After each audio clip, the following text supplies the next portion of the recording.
Pai contra a mãe, Machado de Assis. A escravidão levou consigo ofícios e aparelhos, como terá sucedido a outras instituições sociais. Não cito alguns aparelhos senão por se ligarem a certo ofício. Um deles era o ferro ao pescoço, outro ferro ao pé. Havia também a máscara de folha de Flandes. A máscara fazia perder o vício da embriaguez aos escravos, por lhes tapar a boca. Tinha só 3 buracos, 2 para ver, 1 para respirar, e era fechada atrás da cabeça por um cadeado. Com o vício de beber, perdiam a tentação de furtar, porque geralmente era dos vinténs do Senhor que eles tiravam com que matar a sede. E aí ficavam 2 pecados extintos, a sobriedade e a honestidade certas. Era grotesca tal máscara, mas a ordem social e humana nem sempre se alcança sem o grotesco, e alguma vez o cruel. Os funileiros as tinham penduradas à venda na porta das lojas, mas não cuidemos de máscaras. O ferro ao pescoço era aplicado aos escravos fujões.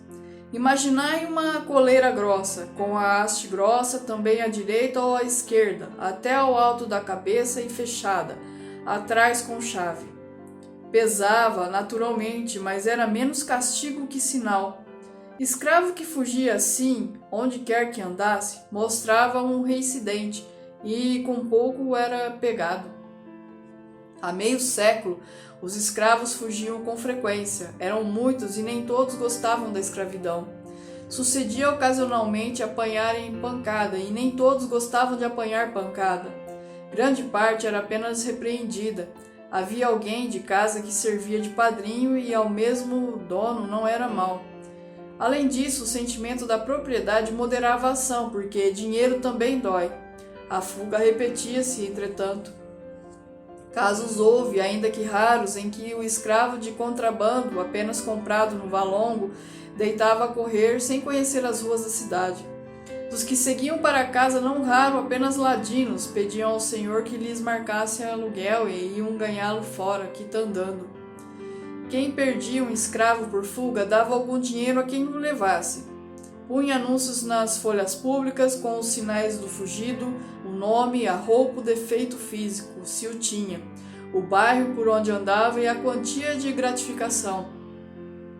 Quando não vinha a quantia, vinha a promessa, gratificar-se-á generosamente, ou receberá uma boa gratificação. Muita vez o anúncio trazia em cima ou ao lado uma vinheta, figura de preto descalço, correndo, vara no ombro e na ponta uma trouxa. Protestava-se com todo o rigor da lei contra quem o acoitasse. Ora, pegar escravos fugidos era um ofício de tempo. Não seria nobre, mas por ser instrumento da força com que se mantém a lei e a propriedade, trazia extra outra nobreza implícita nas ações reivindicadoras. Ninguém se metia em tal ofício por desfastio ou estudo. A pobreza, a necessidade de uma chega, a inaptidão para outros trabalhos, o acaso e alguma vez o gosto de servir também, ainda que por outra via, davam um impulso ao homem que se sentia bastante rijo para pôr ordem à desordem. Cândido Neves, em família Candinho, é a pessoa a quem se liga a história de uma fuga. Cedeu à pobreza quando adquiriu o ofício de pegar escravos fugidos. Tinha um defeito grave esse homem, não aguentava emprego nem ofício, carecia de estabilidade, é o que ele chamava caiporismo. Começou por querer aprender tipografia, mas viu cedo que era preciso algum tempo para compor bem, e ainda assim talvez não ganhasse o bastante. Foi o que ele disse a si mesmo. O comércio chamou-lhe a atenção, a carreira boa. Com algum esforço entrou de caixeiro para o armarinho. A obrigação, porém, de atender e servir a todos, feria-o na corda do orgulho, e ao cabo de 5 ou 6 semanas estava na rua por sua vontade. Fiel de cartório, continuou de uma repartição anexa ao Ministério do Império. Carteiro e outros empregos foram deixados pouco depois de obtidos. Quando veio a paixão da moça Clara, não tinha ele mais que dívidas, ainda que poucas, porque morava com um primo, entalhador de ofício. Depois de várias tentativas para obter emprego, resolveu adotar o ofício do primo, de que aliás já tomara algumas lições.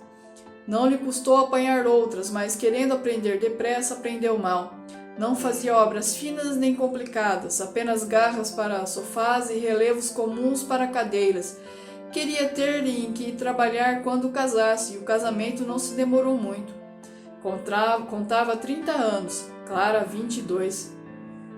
Ela era órfã, morava com uma tia, Mônica, e cozia com ela.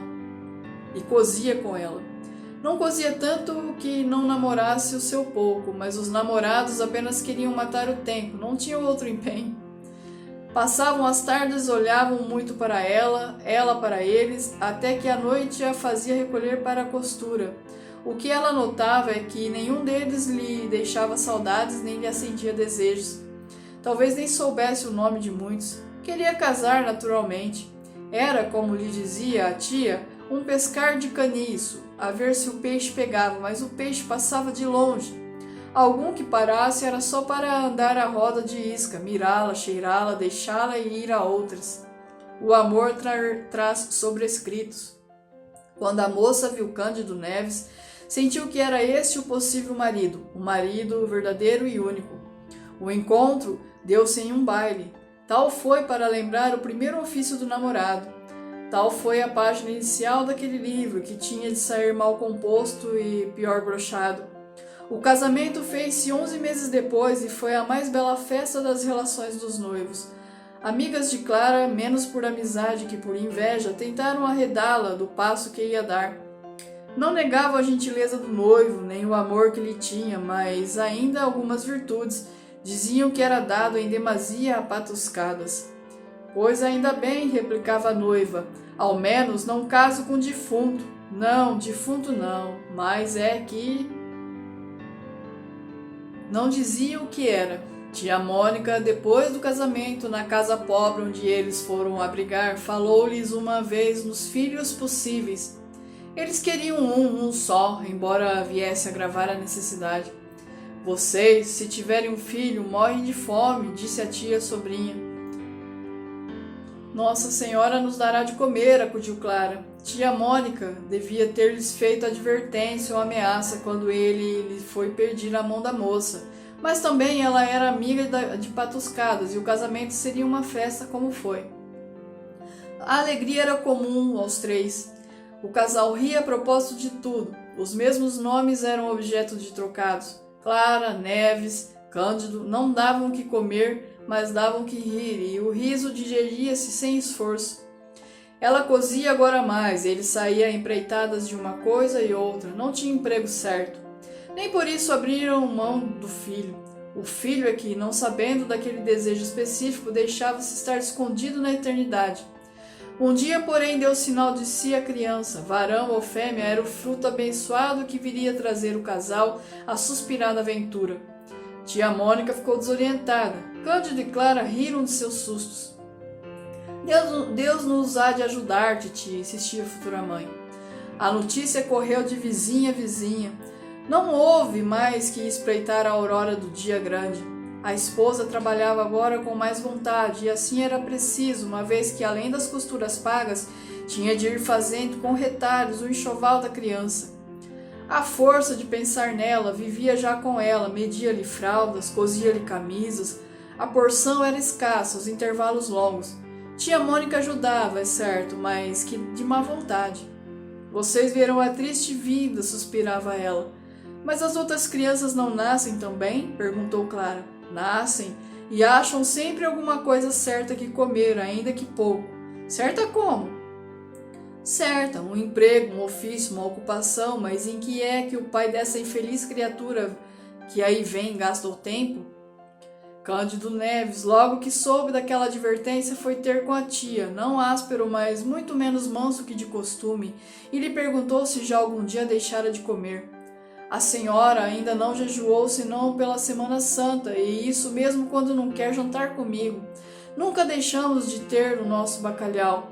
Bem sei, mas somos 3, seremos 4. Não é a mesma coisa. Que quer então que eu faça, além de que já faço? Alguma coisa mais certa. Veja o marceneiro da esquina, o homem do armarinho, o tipógrafo que casou sábado. Todos têm o emprego certo. Não fique zangado. Não digo que você seja vadio, mas a ocupação que escolheu é vaga. Você passa semanas sem vintém. Sim, mas lá vem uma noite que compensa tudo, até de sobra. Deus não me abandona e Preto Fugido sabe que comigo não brinca. Quase nenhum resiste, muitos entregam-se logo. Tinha glória nisto, falava da esperança como de capital seguro. Daí a pouco ria e fazia rir a tia, que era naturalmente alegre e previa uma patuscada no batizado. Cândido Neves perdera já o ofício de entalhador, como abrir a mão de outros muitos melhores ou piores. Pegar escravos fugidos trouxe-lhe um encanto novo. Não obrigava a estar longas horas sentado, só exigia força, olho vivo, paciência, coragem e um pedaço de corda. Cândido Neves lia os anúncios, copiava-os, metia-os no bolso e saía às pesquisas. Tinha boa memória. Fixados os sinais e os costumes de um escravo fugido, gastava pouco tempo em achá-lo, segurá-lo, amarrá-lo e levá-lo. A força era muita, a agilidade também. Mais de uma vez, a uma esquina, conversando com coisas remotas, via passar um escravo com os outros e descobria logo que era um fugido. Quem era, o nome, o dono, a casa deste, a gratificação. Interrompia a conversa e ia atrás do vicioso. Não apanhava logo, espreitava lugar azado e de um salto tinha gratificação nas mãos. Nem sempre saía sem sangue. As unhas e os dentes do outro trabalhavam, mas geralmente ele os vencia sem o menor arranhão. Um dia os lucros entraram a escassear. Os escravos fugidos não vinham já, como dantes, meter-se nas mãos de Cândido Neves.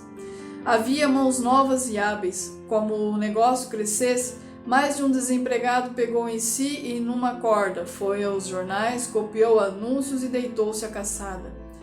No próprio bairro havia mais de um competidor, quer dizer que as dívidas de Cândido Neves começaram a subir, sem aqueles pagamentos prontos ou quase prontos dos primeiros tempos. A vida fez-se difícil e dura, comia-se fiado e mal, comia-se tarde. O senhorio mandava pelos aluguéis. Clara não tinha sequer tempo de remendar a roupa ao marido, tanta era a necessidade de coser para fora. Tia Mônica ajudava a sobrinha, naturalmente. Quando ele chegava à tarde, via-se-lhe pela cara que não trazia vintém. Jantava e saía outra vez à cata de algum fugido. Já lhe sucedia, ainda que raro, enganar-se de pessoa e pegar um escravo fiel que ia a serviço de seu senhor. Tal era a cegueira da necessidade. Certa vez capturou um preto livre. Desfez-se em desculpas, mas recebeu grande soma de murros que lhe deram os parentes do homem. É o que lhe faltava, exclamou a tia Mônica ao vê-lo entrar, e depois de ouvir narrar o equívoco e suas consequências. Deixe-se disso, Candinho, procure outra vida, outro emprego. Cândido quisera efetivamente fazer outra coisa, não pela razão do conselho, mas por simples gosto de trocar de ofício. Seria um modo de mudar de pele ou de pessoa. O pior é que não achava à mão negócio que aprendesse depressa. A natureza ia andando, o feto crescia, até fazer-se pesado à mãe antes de nascer. Chegou o 8º mês, mês de angústias e necessidades, menos ainda que o 9º, cuja narração dispenso também. Melhor é dizer somente os seus efeitos. Não podiam ser mais amargos. Não, tia Mônica, bradou Candinho, recusando um conselho que me custa escrever, quanto mais ao pai ouvi-lo. Isso nunca! Foi na última semana do derradeiro mês que a tia Mônica deu ao casal o conselho de levar a criança que nascesse à roda dos enjeitados. Em verdade, não podia haver palavra mais dura de tolerar a 2 jovens pais que empreitavam a criança para beijá-la, guardá-la, vê-la rir, crescer, engordar, pular. Enjeitar quê? Enjeitar como? Candinho arregalou os olhos para a tia e acabou dando um murro na mesa de jantar. A mesa, que era velha e desconjuntada, esteve quase a se desfazer inteiramente. Clara interveio. Titia não fala por mal, Candinho. Por mal? Replicou tia Mônica. Por mal ou por bem, seja o que for, digo que é o melhor que vocês podem fazer. Vocês devem tudo. A carne e o feijão vão faltando. Se não aparecer algum dinheiro, como é que a família há de aumentar? E depois, a tempo, mais tarde, quando o Senhor tiver a vida mais segura, os filhos que vierem serão recebidos com o mesmo cuidado que este ou maior. Este será bem criado, sem lhe faltar nada, pois então a roda é alguma praia ou monturo. Lá não se mata ninguém, ninguém morre à toa, enquanto que aqui é certo morrer, se viver a míngua, enfim. Tia Mônica terminou a frase com um gesto de ombros, deu as costas e foi meter-se na alcova. Tinha já insinuado aquela solução, mas era a primeira vez que o fazia com tal franqueza e calor. Crueldade, se preferes. Clara estendeu a mão ao marido, como a amparar-lhe o ânimo. Cândido Neves fez uma careta e chamou maluca a tia, em voz baixa. A ternura dos dois foi interrompida por alguém que batia à porta da rua. — Quem é? — perguntou o marido. — Sou eu. Era o dono da casa, credor de 3 meses de aluguel, que vinha em pessoa ameaçar o inquilino. Este quis que ele entrasse. — Não é preciso. Faça favor. O credor entrou e recusou sentar-se. Deitou os olhos na mobília para ver se daria algo à penhora. Achou que pouco. Vinha receber os aluguéis vencidos, não podia esperar mais. Se dentro de 5 dias não fosse pago, poluía na rua. Não havia trabalhado para regalo dos outros. Ao vê-lo, ninguém diria que era proprietário, mas a palavra supria o que faltava ao gesto, e o pobre Cândido Neves preferiu calar a retorquir. Fez uma inclinação de promessa e súplica ao mesmo tempo. O dono da casa não cedeu mais. 5 dias ou rua, repetiu, metendo a mão no ferrolho da porta e saindo. Candinho saiu por outro lado. Nesses lances não chegava nunca ao desespero, contava com algum empréstimo, não sabia como nem onde, mas contava. Demais, recorreu aos anúncios. Achou vários, alguns já velhos, mas em vão os buscava desde muito. Gastou algumas horas sem proveito e tornou para casa. A fim de 4 dias, não achou recursos, lançou mão de empenhos, foi a pessoas amigas do proprietário, não alcançando mais que a ordem de mudança. A situação era aguda, não achavam casa nem contavam com pessoa que lhes emprestassem alguma. Era ir para a rua. Não contavam com a tia. Tia Mônica teve arte de alcançar aposento para os 3 em casa de uma senhora velha e rica, que lhe prometeu emprestar os quartos baixos da casa, ao fundo da cocheira para os lados de um pátio. Teve ainda a arte maior de não dizer nada aos dois para que Cândido Neves, no desespero da crise, começasse por enjeitar o filho e acabasse alcançando algum meio seguro e regular de obter dinheiro, emendar a vida em suma. Ouvia as queixas de Clara, sem as repetir, é certo, mas sem as consolar.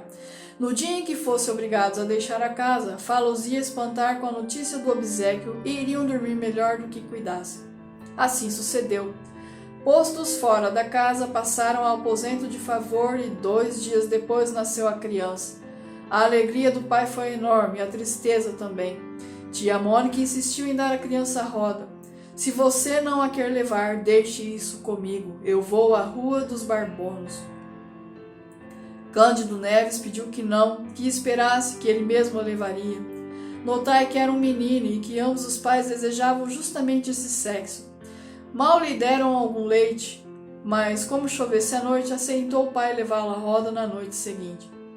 Naquela, reviu todas as suas notas de escravos fugidos.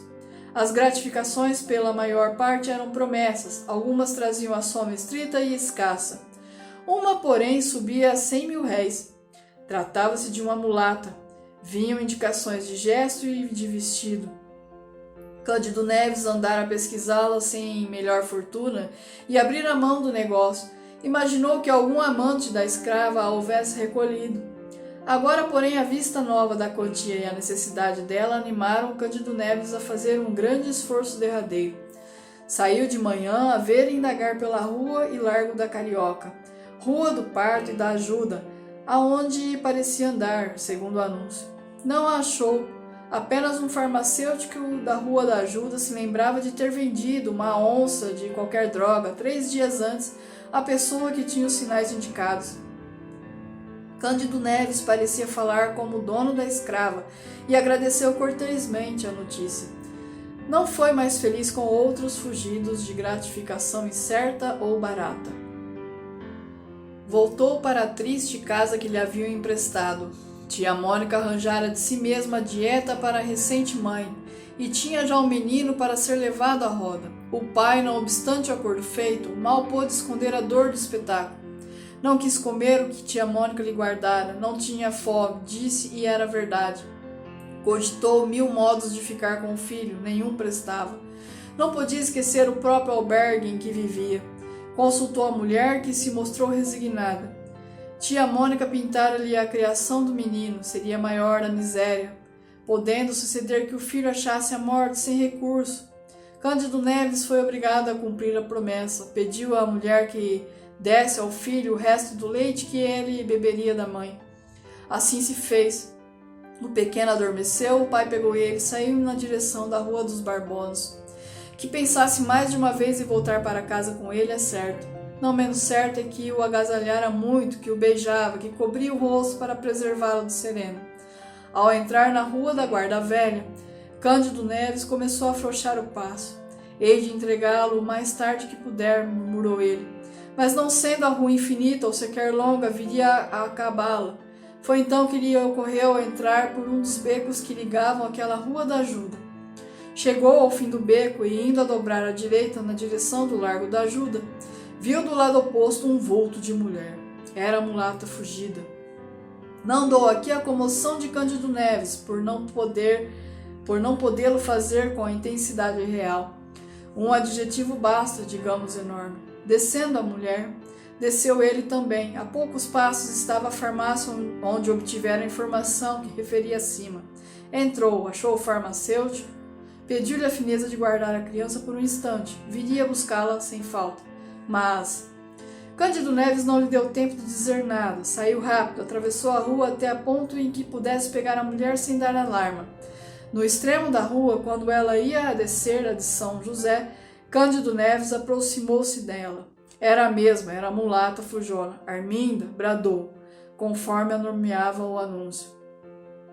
Arminda voltou-se sem cuidar malícia. Foi só quando ele, tendo tirado o pedaço de corda da algibeira, pegou dos braços da escrava que ela compreendeu e quis fugir. Era já impossível. Cândido Neves, com as mãos robustas, atava-lhe os pulsos e dizia que andasse. A escrava quis gritar, parece que chegou a soltar alguma voz mais alta que de costume, mas entendeu logo que ninguém viria libertar, ao contrário. Pediu então que a soltasse pelo amor de Deus.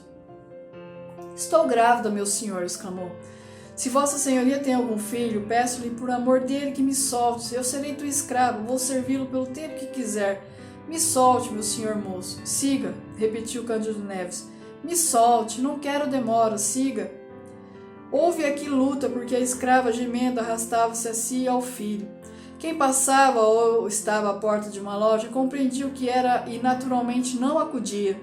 Arminda ia alegando que o senhor era muito mau e provavelmente a castigaria com açoites, coisa que, no estado em que ela estava, seria pior de sentir. Com certeza ele lhe mandaria dar açoites. Você que tem culpa, quem lhe manda fazer filhos e fugir depois? Perguntou Cândido Neves.